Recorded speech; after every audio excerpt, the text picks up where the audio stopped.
birimo biragorana kumenya umurokore n'umupagani kuko birajya gusa. Ntago mubona ko bijya gusara? Birajya kugira gute? Birajya gusa. Ngojya kwa Rubangura urebe ukuntu abakobwa baho bambaye utuntu tugera.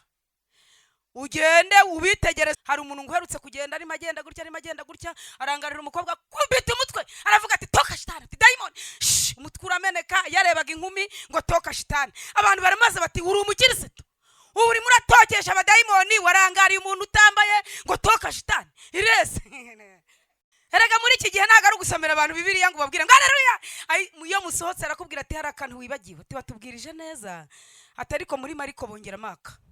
Dufite abakristo bicaye hariya hepfo bazi Bibiliya kuturusha. Hari ibiganiro tubamo bivuga ngo nakubise ndashirije ndavunaguye akaba ari byo bintu guma bareka.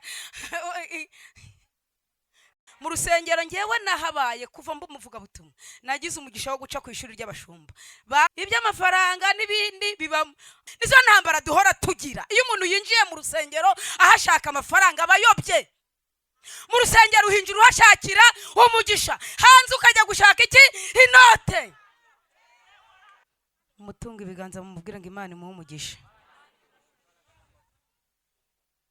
Twihute dusome ijambo ry'Imana mu butumwa bwiza bwa Yesu mwanditsi ni Yohana igice cya mbere umurongo waho wa 43. Ndimo numva nshaka guhamagarira abakozi. Bisarurwa ni byinshi ariko abasaruzi ni bake, dukeneye abakozi. Imana irashaka abavuga butumwa.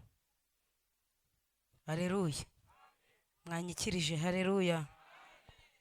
Ko mutanyikiriza haleluya. Dusome Yohana ubutumwa bwiza igice cya mbere umurongo waho wa 43 dusome. Mwahageze? Aravuga ngo bukeye bwaho Yesu ashaka kugigarira yabona Filipo aramubwira ati nkurikira. Filipo yari w'Ibetsaida mu mudugudu w'iwabo wa Andereya na Petero. Filipo abona Natanayeli aramubwira ati uwo Mose yanditse mu mategeko n'abahanuzi bakamwandika twamubonye, ni Yesu mwene Yosefu w'i Nazareti. Natanayeli aramubaza ati mbese Nazareti hari kiza cyahaturuka? Filipo aramubwira ati ngwino urebe. Yesu abona Natanayeli aza aho aramuvugaho ati dore umwisiraheli nyakuri udafite uburiganya. Natanayeli aramubaza ati wamenye yehe? Yesu aramusubiza ati Filipo ataraguhamagara ubwo wari munsi y'umutini nakubonye. Natanayeli aramusubiza ati Rabi, uri umwana w'Imana koko, niwe mwami w'Abisiraheli. Yesu aramusubiza ati mbese wijejwe nuko nkubwiye ko nakubonye uri munsi y'umutini? Uzabona ibiruta ibyo. Kandi arongera aramubwira ati nukuri ndababwira yuko muzabona ijuru rikingutse, abamarayika b'Imana bamanuka bavuye ku mwana w'umuntu bakamumanukiraho. Amen. Iryo jambo urumva ritaryoshera? Murimo murafashwa? Haleluya. Urumva iryo jambo ridafite amavuta yaryo? Ijambo rega rigira amavuta yaryo. Duhaye ikaze ab'iburasirazuba n'iburengerazuba, duhaye ikaze abadiaspora, abantu bari mu bihugu byo hanze barimo kudukurikirana kuri kamera. Imana ibahe umugisha. Namwe tubahaye ikaze mu mwanya w'ijambo ry'Imana. Duhaye ikaze abadamu bari muri iri teraniro n'abagabo, abakobwa n'abahungu, namwe mbahaye ikaze. Ko mutanyikiriza rambahaye ikaze mu izina rya Yesu. Haleluya, haleluya. Imana ibahe umugisha. Imana irashaka abakozi muri iki gihugu no hanze. Irashaka abakozi mu Banyarwanda kandi iranabashaka no mu bazungu. Nta nubwo Imana irashaka abakozi mu Rwanda gusa. Imana ikeneye n'abantu babyutsa bari abantu biriya baguye. Imana ikeneye abantu bajya kuvuga y'ubutumwa. Haleluya. Mbasengere Imana iboherezeyo.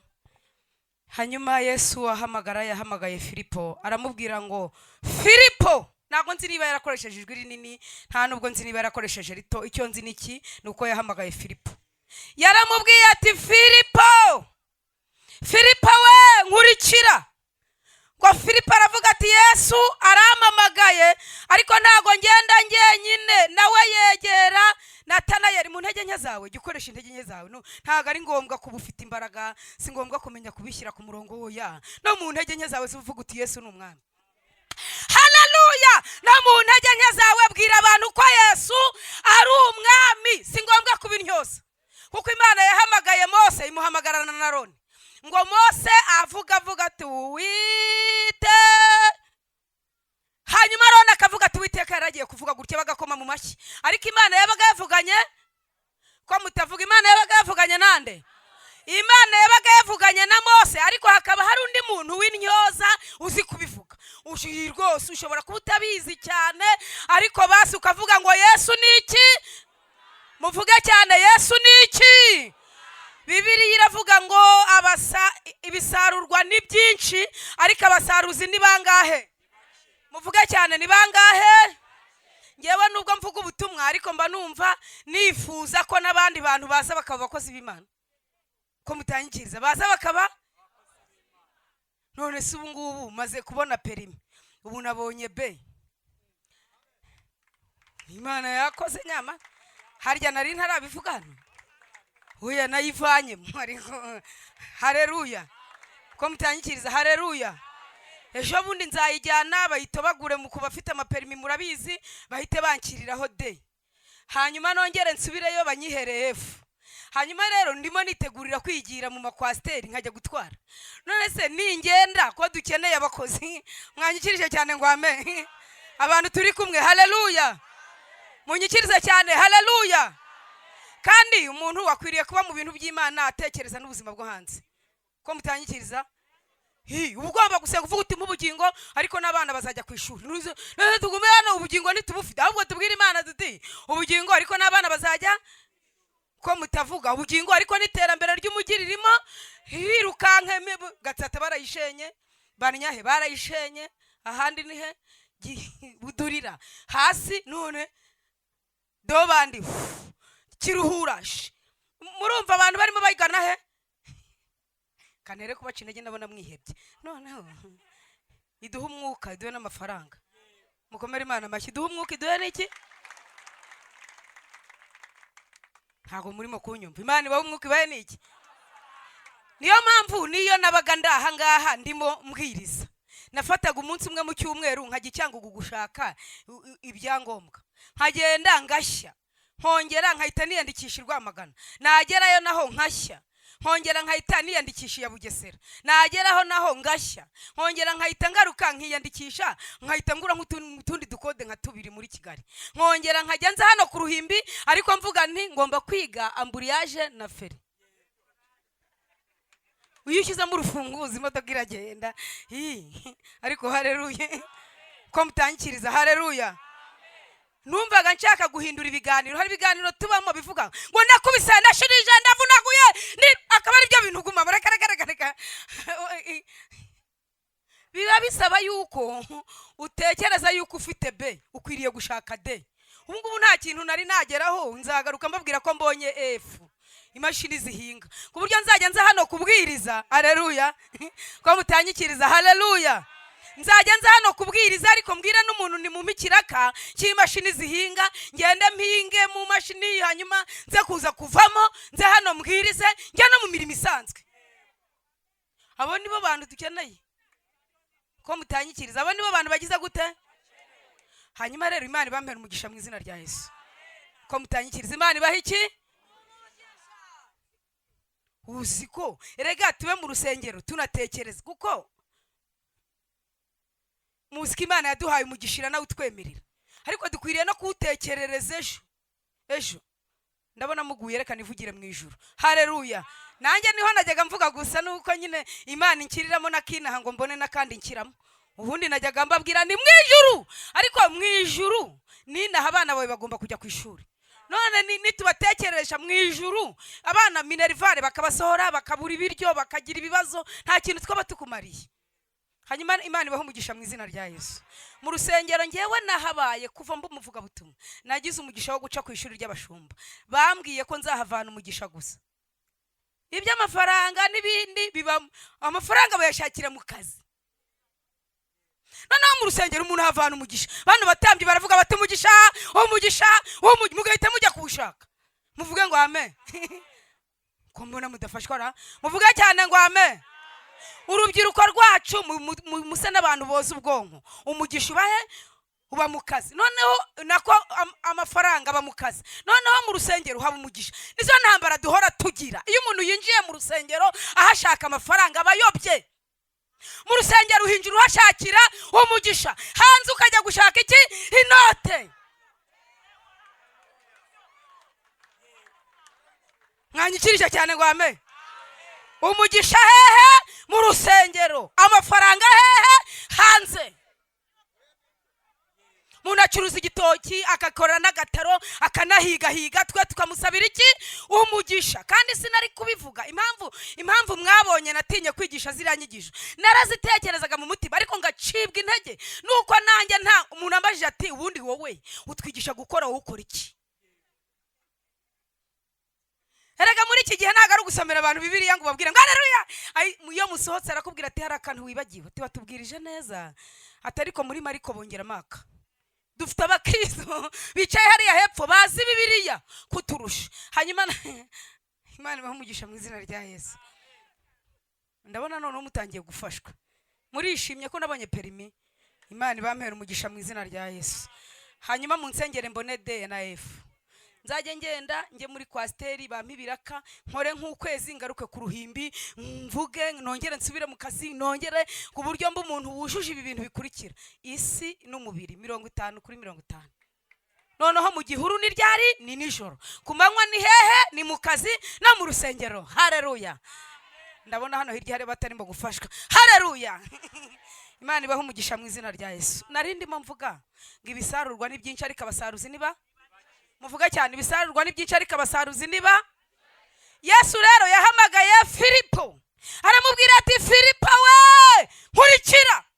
Filipo aravuga ati ariko ubu nubwo ntashobora kuvuga, ngiye nabura umuntu nihererana. Ariko koko niba warabuza n'undi wakwihereranye n'umugabo ukamuzana, ubu murokora umugabo w'umupagani wamwihereranye ukamuzanira umukozi w'Imana akamukurambikiraho ibiganza? Ubu murokore nyoko bukwa b'umupagani washatse ukuntu umwihererana ukamuzana?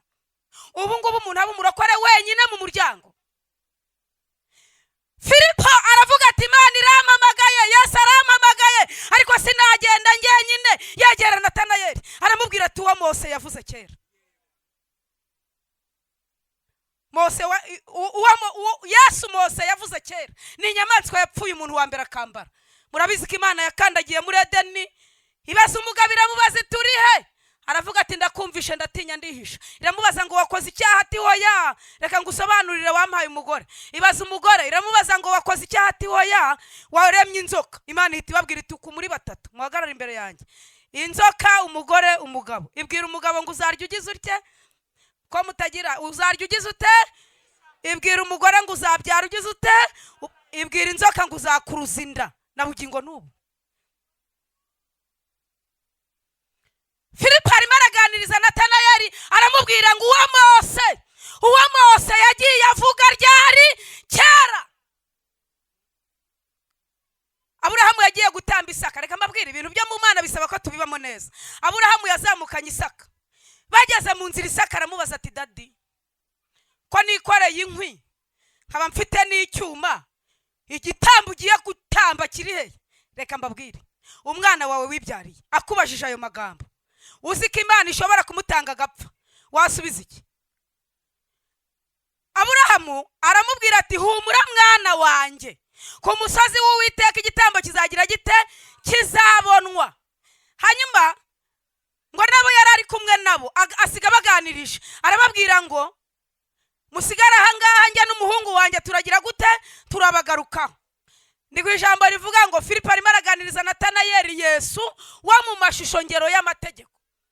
Aramubwira ati uwo Mose yagiye avuga kera, Yesu wa kera. Ngo baragenda. Nkunda Aburahamu. Aburahamu yakundaga Imana. Aburahamu yakundaga iki? Ufite abana 5 ariko wakubwira ngo avanemo umwe amutera icyuma, wabyemera? Ko mbona mumanitse ibiganza mufite ubwobara. Ufite abana 4 wakwaka umwe wamutanga? Ariko kera Imana ntiyakinaga. Imana ya kera nta mikino yagiraga. Yabwiye Aburahamu ati munza yamumuhaye ashaje naha muboneye, iramubwira iti muzamure. Ngo kubera ko Aburahamu nta mikino yagiraga, yakundaga Imana ku rwego ibindi bintu byose atajya biha agaciro. Ngo afata umuhungu we azamuye inkota mu ijuru, baravuga bati Aburahamu yamurangiza, mwohereza umwana w'intama. Mwanyikirije ngo amen. Yari yabanje ubuhanuzi buvuga ngo ku musozi w'Uwiteka igitambo kizagira gite? Kizabonwa. Umwana baragarukana, ariko ubundi ubwo babanaga mu rugo umwana yakibagirwa ko se yaramuteye icyuma. Oya, Aburahamu nubwo abana na Isaka na nyina, uyu mwana yakwibagirwa ko wari umubazi? Uyu mwana yabyibagirwa? Ntabwo uyu mwana yabyibagirwa, uyu mwana arabyibuka. Ariko Aburahamu yakundaga Imana atitaye ku ngaruka zindi ashobora guhura nazo mu gukorera Imana.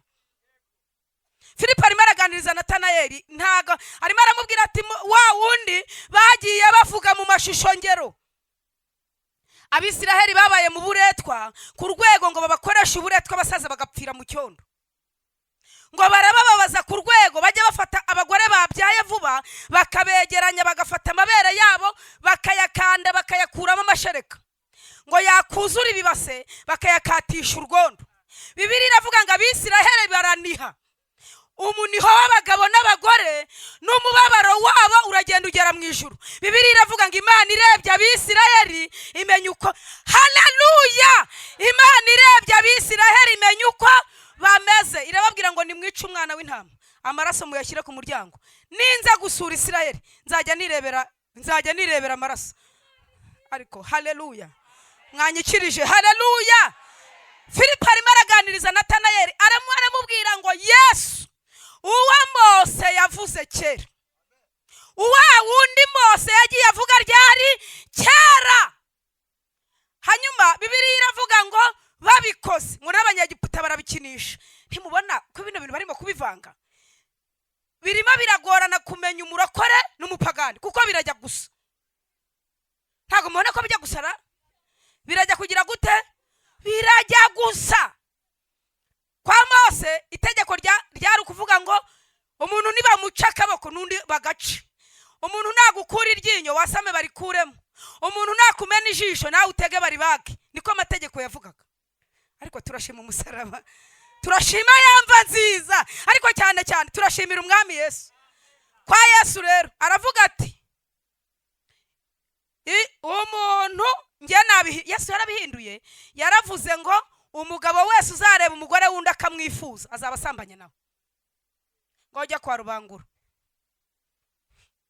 Oya, ariko ntimukigisha i Burayi kandi turi mu Rwanda. Genda ujye kwa Rubangura urebe ukuntu abakobwa baho bambaye utuntu tugera. Ugende ubitegereze, uri umuntu w'umugabo urebe amavuta ugarukana. Kandi wewe ujye uhareba unasoma.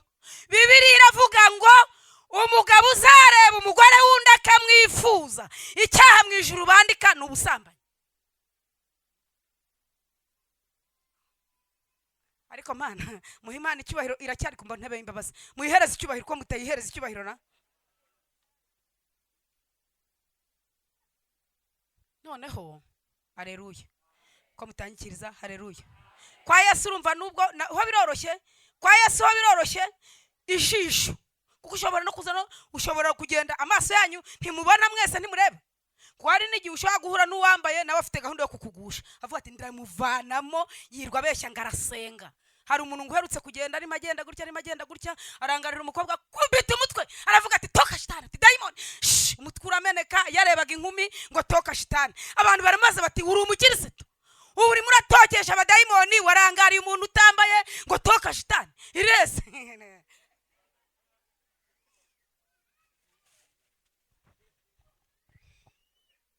Umwanditsi w'Abalewi yasobanuye, umwanditsi w'Abaheburayo asobanura igitabo cy'Abalewi cyose. Yaravuze ngo ubundi iyo ukurikije amategeko kugira ngo haboneke kera, haboneke ikintu batanga bapfi gipfi. Niyo mpamvu kera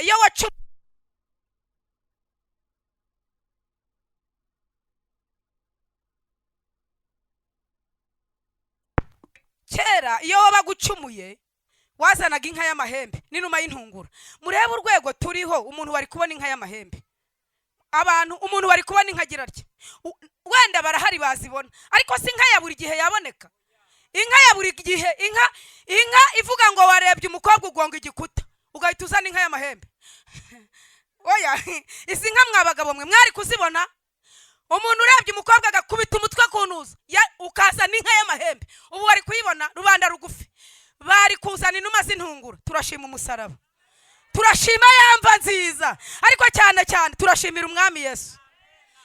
Yesaya yaravuze ngo nukuri nimba zacu nizo yishyizeho, imibabaro yacu niyo yikoreye, ariko twe twamutekereje nk'uwakubiswe n'Imana acumitwa nayo ahetamishwa n'imibabaro. Nyamara Yesu apfa yaziraga jewe nawe. Imana ibambera umugisha mu izina rya Yesu. Natanayeli aramubwira ngo niwe abahanuzi bahanuye, niwe ba Baramu bavugaga ngo ndamureba ariko subu ndamwitegereza ntandi hafi, icyama nanjye nkazaba ku ngoma ye. Bakamubwira atongera wimuke. Aravuga ati ndamubona ameze nk'intare y'ingore yaryamye mu byana byayo. Ntabwo ndimo kumubona, ndimo ndamubona ameze nk'intare y'ingore. Turashimira Yesu, mwamumereye icyubahiro, turashimira Yesu. Filipo arimo kuganiriza Natanayeli, aramubwira ngo uwa Mose yavuze kera n'abahanuzi bakamuhanura twamubonye. Aramubwira ati ndangira aho wamubonye. Aramubwira ati mubonye Nazareti. Aramubwira ati cecekere. Aramubaza ngo i Nazareti habaye ikintu cyiza. Aramubwira ngo ngwino, Imana ikeneye abakozi. Mwanyikirije ngo amen. Munyikirize cyane ngo amen. Ngeze ku nsanganyamatsiko yanjye cyangwa icyo nshaka kuvuga. Mu isoko bwira abantu baze, ushobora we kutamenya kubivuga cyane, ariko bwira abantu baze bagira gute barebe. Wagiye mu isoko, Imana ikohereje nk'umukozi. Hariya mu mujyi muri Commercial na Mateus, Imana ikohereje yo nk'iki nk'umukozi. Bwira abantu baze bagira gute barebe. Umwuka yakoze korari imwe n'umugeni, bahagaze mu byahishuwe, barimo baravuga ngo ngwino ugira ute urebe. Nyine baragenda. Natanayeli aravuga ati sava tugende. Ageze imbere ya Yesu. Abantu bose bakunda utuntu twiza, nta muntu ushaka umuntu umuhanura ibintu bibi. Hari umuntu wambwiye ati, ari umuhanuzi twasenganaga kera, arambwira Tesiteri, abantu bakamije kudupinga cyane. Niba Imana ikubwiye ngo iraca umuntu amaguru, jya usenga aveho. Ati ibintu byo kuzajya ikubwira ngo irabaca amaguru ugasenga bikavaho, bagira ngo ntuhanura urabeshya. Jya ubabwira rero aveho kugira ngo batwemere. Namwana rero abantu batwemera ariko Imana izatugaya. Hanyuma bukeye akora impanuka ikomeye. Akora impanuka ikomeye. Ndamubwira nti wabonye ko amagambo tuvuga hari igihe nawe yakugiraho ingaruka.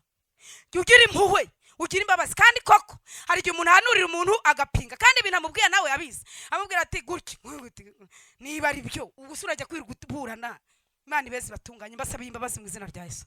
Ko mutanyikiriza mbasabiye imbabazi mu izina ryande. Hanyuma ndimo gusoza, Filipo Natanayeli ahagara imbere ya Yesu.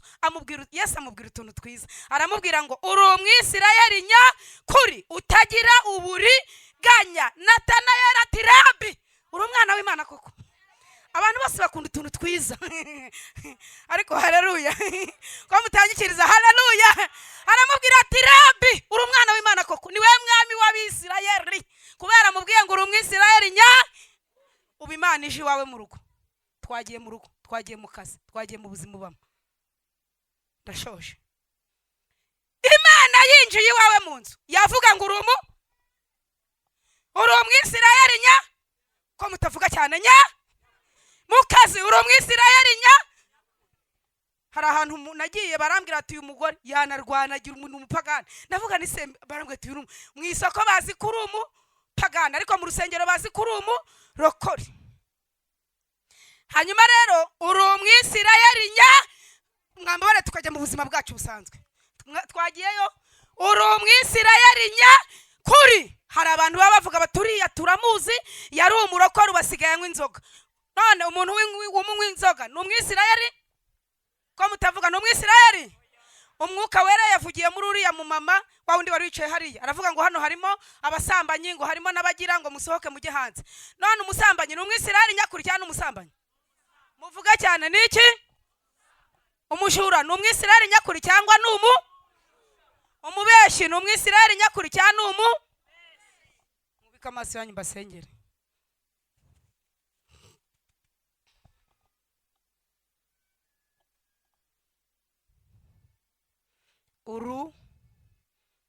Tujyana n'umwuka mu mutima.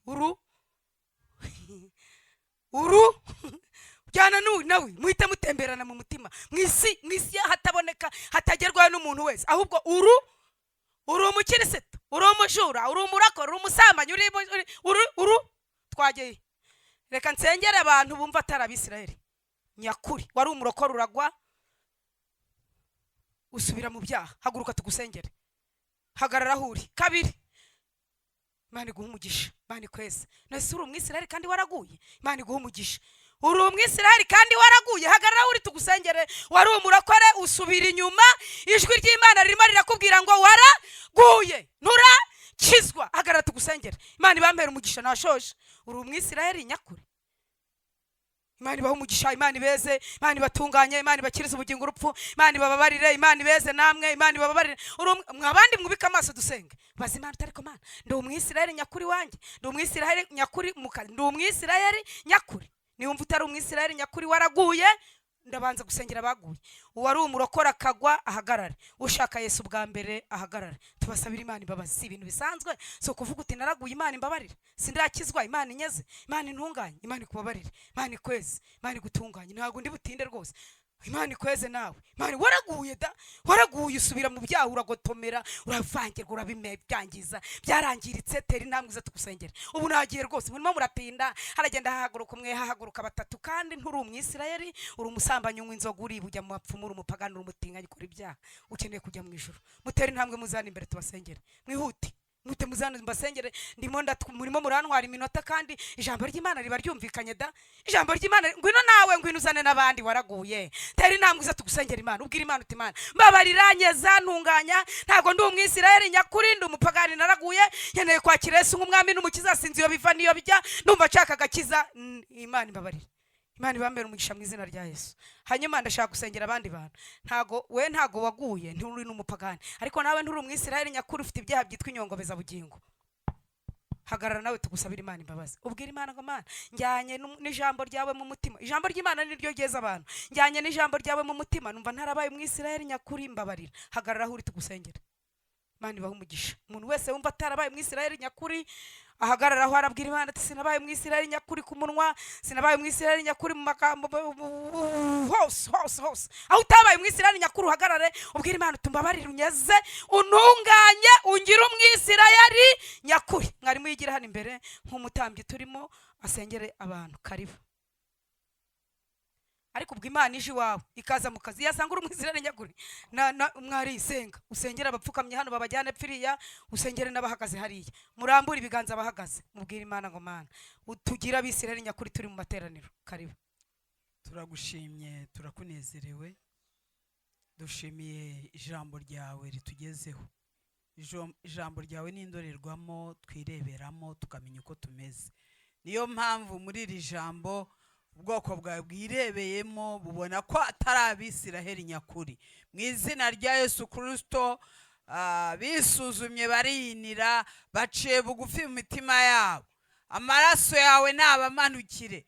Mu izina rya Yesu Kristo, ubeze ubatunganye. Uwiteka mwami w'abami, wavuze mu ijambo ryawe ngo nubwo ibyaha byacu byatukura tukutuku, uravuga ngo urabihindura umweru bise na sheregi.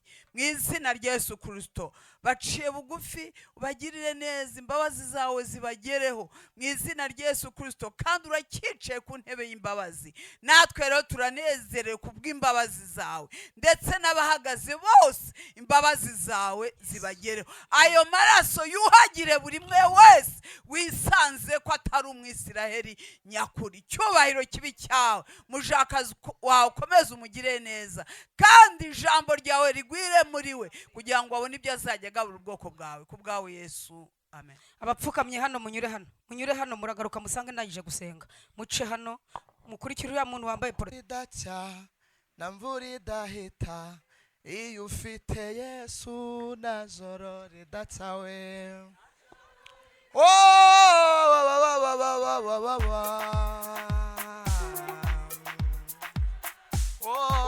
Nta bukene butarangira, na ntambara zidashira, iyo ufite Yesu wacu na joro ridaca we.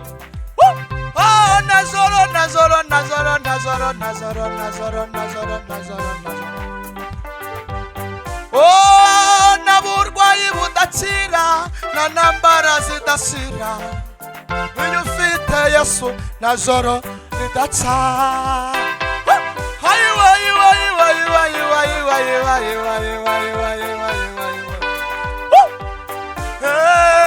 Nabushomeri butarangira, nabukene budashira, iyo ufite Yesu na joro ridaca we.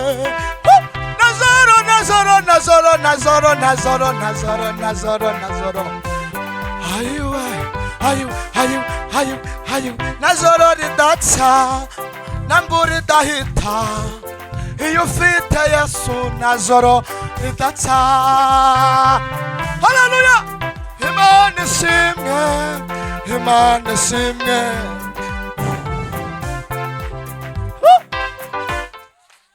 Tolas tifatala zala olas. Mumbwire ngo nta joro ridacya, nta n'imvura itazahita niba ufite Yesu. Dushimiye Yesu ko nta joro atazakesha ku buzima bwacu. Elita laza olas menas. Hanyuma reka dusomere ijambo. Yewe birakaze. Reka nanjye nirwana mu minota mikeya tujye gusoma igitabo cya Luka. Ibice ni bibiri. Hanyuma turasoma umurongo wa 41. Hanyuma nitumara gusoma umurongo wa 41 twumva iki Imana ivuganye natwe dusenge.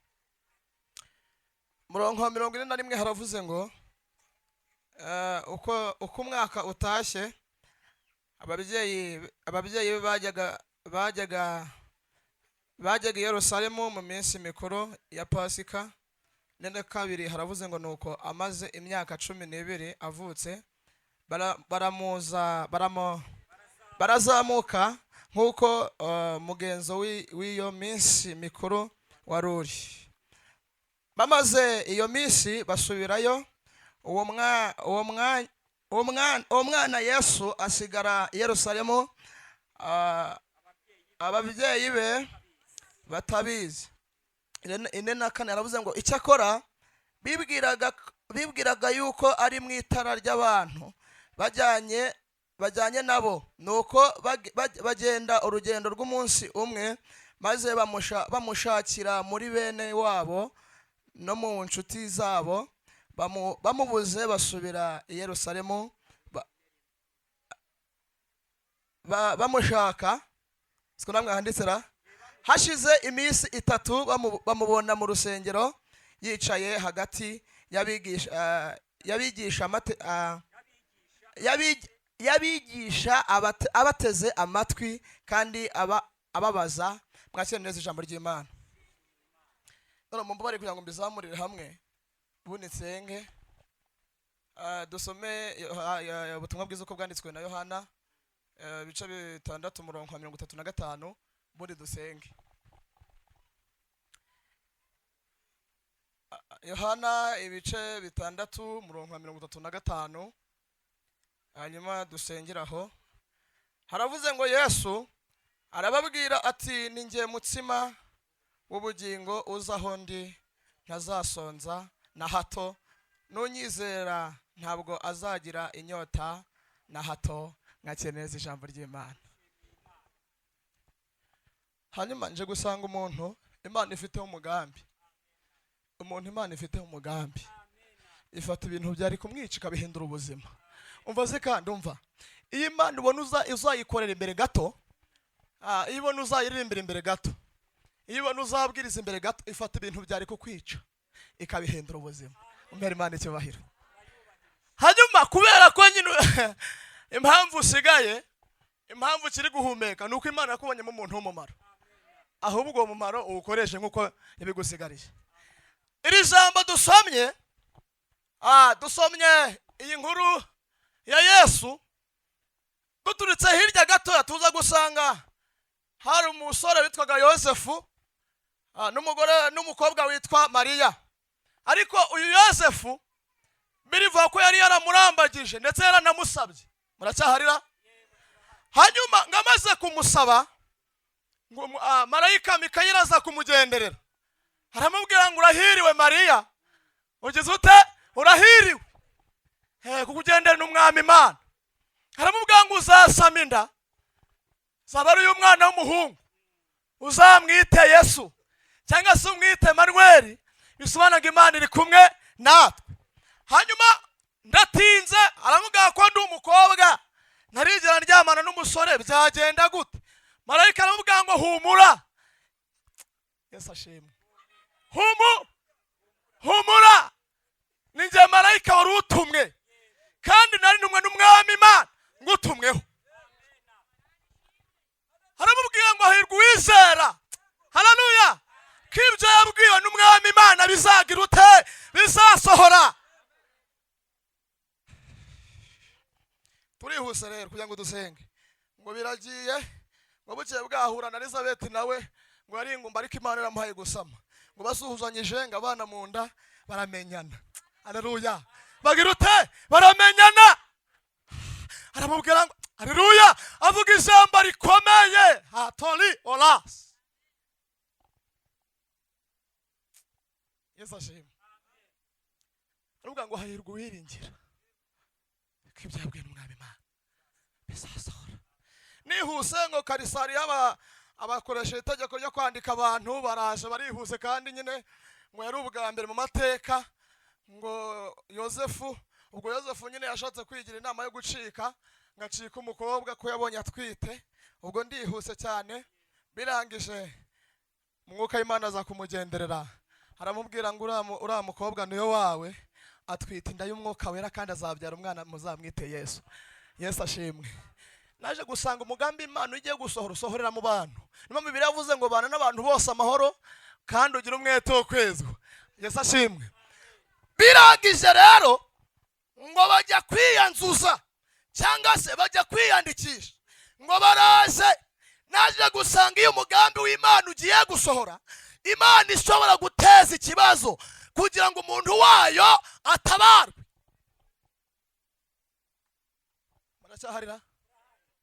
Hanyuma birangise ngo baraje bariyanzuje, bamaze kwiyanzuza nkuko byari biri, ngo barataha nk'uko abandi bose bataje. Ngo bakigenda nk'uko Imana yari yaravuze, dushimiye Imana kiyivuze tajya yivuguruza. Helazara benedra, dushimiye Imana kijambo ivuze ku muntu wa iraririnda, ikarinda n'uwiribwiye, rikanomene rikazasohora. Barasaharira ngo baraze, ngo bageze i Betelehemu, ngaho Imana abahanuzi bajya bavuga ngo nuko Mariya afatwa n'igisi. Afatwa n'iki? Ngo barabyaye Yesu. Ababyaye nde? Ubwo Yesu ntavutse kandi aravutse. Amajize kuvuka, ndagira ngo dusenge, ngo abashumba ngo baza kubona inyenyeri yaka. Dushima Imana ko inyenyeri yakije muri iri teraniro. Turajishimiye ko ari inyenyeri yakije muri aya materaniro. Ngo bakimara kuyibona inyenyeri, ubwo mba ndihuse ngo baza bikoreye. Nje gusanga ahantu Yesu ari n'abantu bahaza. Uzurabyumvishera? Ahantu Yesu agize ute n'abantu baraza, ngo ntiza kantu aho ngaho, ntiza kantu ngo baza bikore, baza bagize ute. Kandi ngo nuko Yesu avutse, undi ze guca imbere hose bataje, nuko hageze. Ageze ute? Nuko hageze.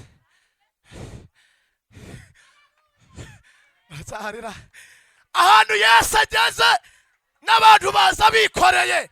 Hayayayayayayaya, ahantu Yesu anomeno stifo pelazala talawi henima shadobenedra heta lazala olas. Karame mwuka ndakumvisha.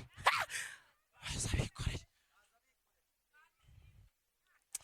Cyo nakunde Yesu ikizakubwira ko yahageze, umutima uraca. Cyo ni icyambere. Umutima uroroha. Ugira ute? Umutima uroroha. Ya bakuba hageze gusa umutima uroroha.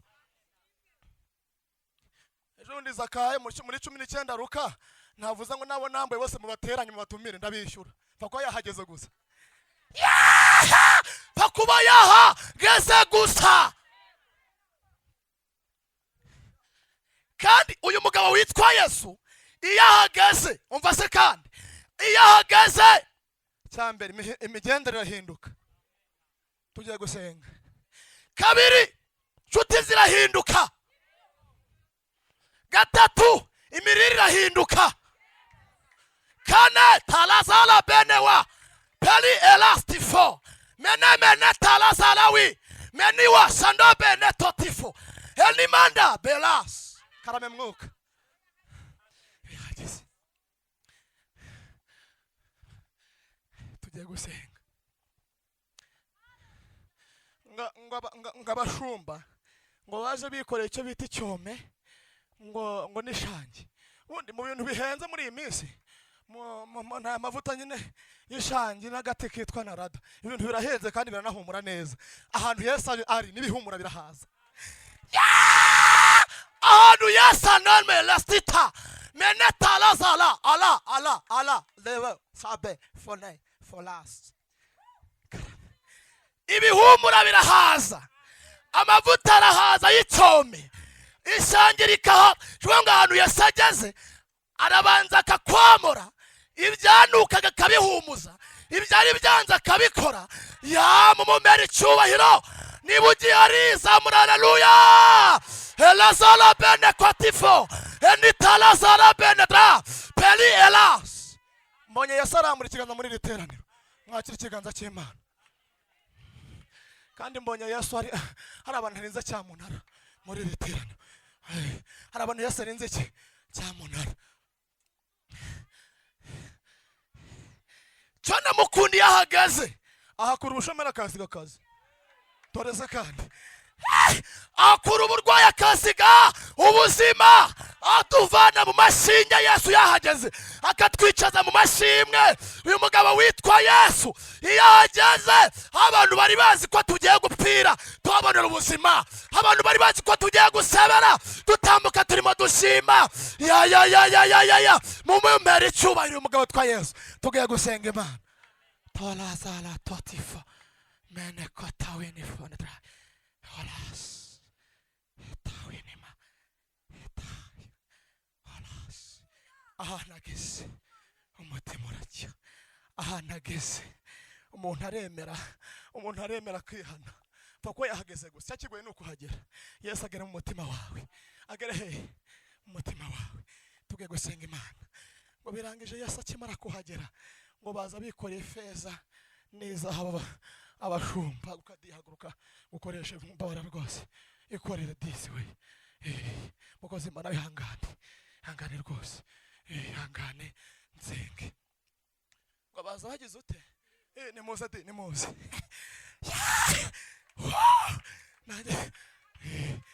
baza bagize ute agaciro si Mariya na Yosefu ahubwo agaciro ni Yesu uhageze urabyumvishije umva se kandi none se narivuze agaciro si Mariya na Yosefu ahubwo agaciro ni Yesu ugize ute uhageze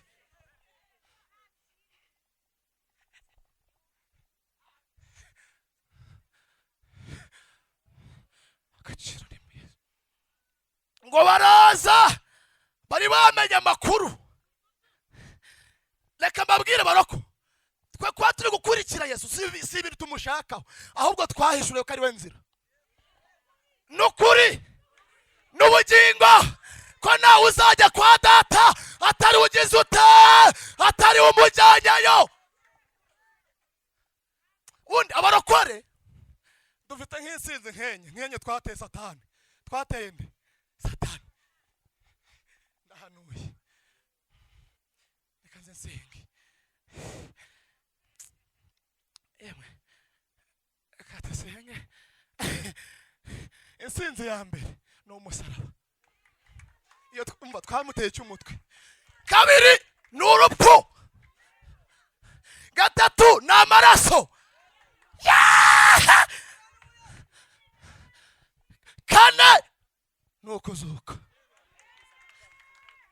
umva nuko kuko yavuze ngo uzamwemera wese naho yaba yarapfuye azongera agira ute azakomeza abeho kuko umuntu uri muri wa ntagapfa murasahari ngo baraza nyine ngo baza bikore kuko Yesu yahageze yagize ute tugiye gusenga Imana hanyuma ngo bahageze arabwira muze mutambike hano yego ngo baraza baravuga ngo twamenye ko Yesu yavutse. Yagize ute? Twamenye ko yahageze.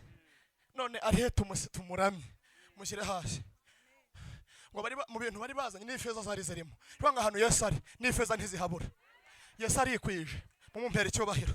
Reka dusenge. Ngo birangije bukeye bwashize imyaka iminsi 8 bajya kumukorera imihango y'abadamu ko yari iri turihuse. Ngo bukeye bwaho nyine nuko ngo hashize imyaka 12 niko twasomye. Twagize ute? Ngo bajya mu minsi mikuru ya Pasika. Ngo bahagaze bakora iminsi mikuru. Ngo Mariya ari kuvuga ati muzi ibintu Yesu akoze. Ati ubuzima duhinduriye tujye gusenguka kandi. Aravuze ngo muzi Yesu akemara ko muzi ibintu akoze. Ati izahuzaje. Zagize ute? Aravuga ngo muzi ibintu akoze. Ati hoya. Ati niki gikwembe nambe ni Yesu. N'uyu mwana metsa ninde? Ni Yesu. Nabura abucuruzi mfite ninde? Ni Yesu. Aravuga ngo n'ubuzima mfite ninde? Ni Yesu. Aravuga ati muzi ibintu akoze. Ntago mubizi dusenge. Ngo bakiri muri ibyo bakiri hehe ngako kanya ngo bakiri muri ibyo bahera muri ibyo bahera mu kuvuga Yesu ibintu akoze ngo baza kumuta.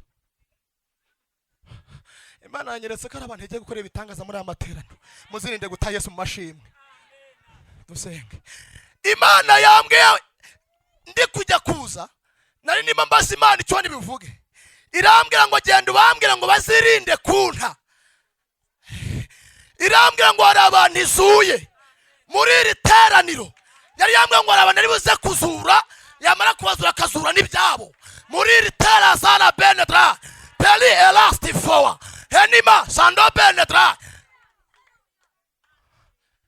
Ahantu Yesu mwahuriye nanone ho mwongera guhurira. Ngo amutayashize iminsi 3 baragaruka twihuse kugira ngo nsenge. Ngo hashize iminsi 3 baragaruka bagarutse bamusanga hahandi bamusize. Nahandi uzahurira na Yesu ni mu masengesho. Nahandi uzahurira na Yesu ni mu rusengero. Nahandi maguke dusenge barko. Peli tala sala la bewa. Menesti fonedra. Tala sala. Ola. Menesti fonedra. Tala sala. Haringo ibata muri haringo ibata. Menesti ta. Menesti fowa. Meneta yabo. Peli elas.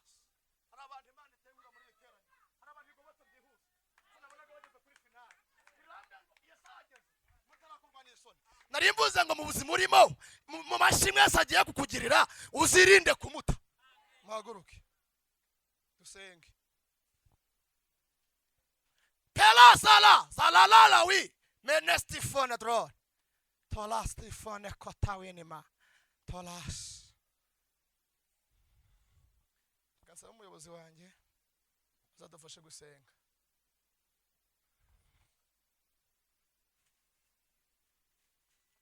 Dutunge ibiganza Eliya ngo Imana imuhe iki? Imana yabwiraga Abisiraheli ngo nimumara gukora iki? Kurya mwarangiza mukabigenza gute? Ibintu byo kwibagirwa ntabwo birimo. Haleluya. Nimara kugukuraho ubushwambagara, nimara kugukiza ya ndwara za la potaya, nimara kubigenza kwa kundi hari abantu Imana yagiye ikiza ibintu bitandukanye ugasanga yagukuyira mu cyaro wakoraga urugendo rw'amasaha 3 n'igiti ikakugeza i Kigali ikaguha umugore nyuma y'imyaka ingahe imaze kukugira neza ukabona ni mukwiranye. Nimara ku Selemona kiyavos numara kurya ugahaga uzagire gute? Uri Imana nkuru, uri Imana nzima, uri Imana y'amahoro. Abana bawe turabasengeye nibazakuveho kubera wabagiriye neza. Bongera izindi mbaraga enele vos kinemola bastiva ibugiye kubakorera nibizatume bakuvaho tugukomeye amashi elevo ena komeza ubane na mwari mugiye kutuganiriza mu izina rya Yesu. Amen. Ntabwo nkwiye kujya niganye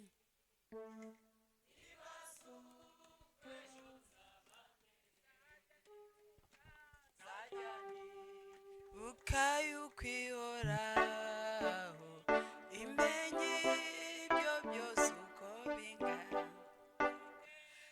mfite umutima rukundo ntungice ibinkwiriye umunezero n'umubabaro byose abinzanira nk'amahoro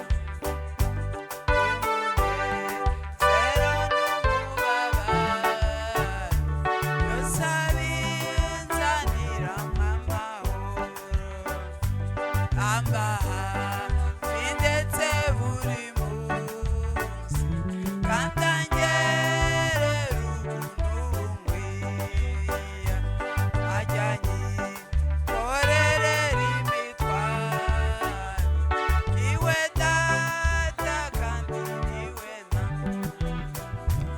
kuko kwajya nunga buri munsi ajya ndambira muri ibyo byose buri munsi azajyamo imbaraga iryo ni isezerano yampaye buri munsi azajyamo imbaraga iryo ni isezerano yampaye. Amen. Haleluya. Abaje nyuma nitwa Murekatete Jeanne. Mama Furahani ry'abantu wenda bazi cyane. Ndi umubyeyi mfite abana 6 mfite n'abuzukuru 3. Ndashima Imana ko yagize neza. Haleluya. Amen. Reka dusome ijambo ry'Imana, amasaha yagiye. Dusome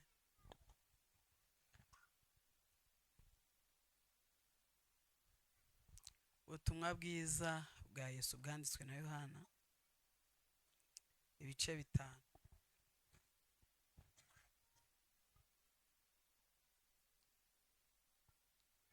Ibice 5 umuntu usoma neza nadusomere ibice 5 ahere ku murongo wa 5 ageze kwa 13.